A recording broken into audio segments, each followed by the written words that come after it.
ঝর্ণা পাহাড় তো অনেক দেখলাম, এবার চলো এমু পাখি দেখবো। আলিপুর চিড়িয়াখানা নয়, দারিংবাড়িতে। কত বড় জায়গা দেখেছো, 5-6টা এমু পাখি ছিল, কিন্তু কত ডাকলাম তারা না শুনলই না, মনে হয় রাগ করেছে। বর্ষার সৌন্দর্য এক একজনের কাছে এক এক রকম। এই শান্ত পরিবেশ, ফাঁকা রাস্তা, শুধু শান্তি আর শান্তি। মাঝে মাঝে এরকম দুদিনের জন্য ঘুরেই আসা যায়।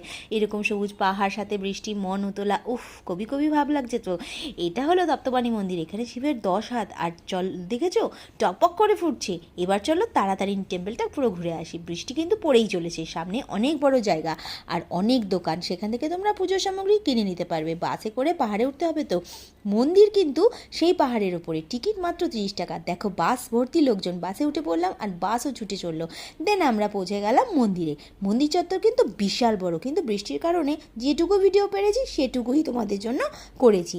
দূরের দৃশ্যটা দেখো, পুরো ঘোলাটে। আচ্ছা, এটুকুনি, দেখা হচ্ছে নেক্সট ভিডিওতে। Thanks for watching. সবাই ভালো থেকো।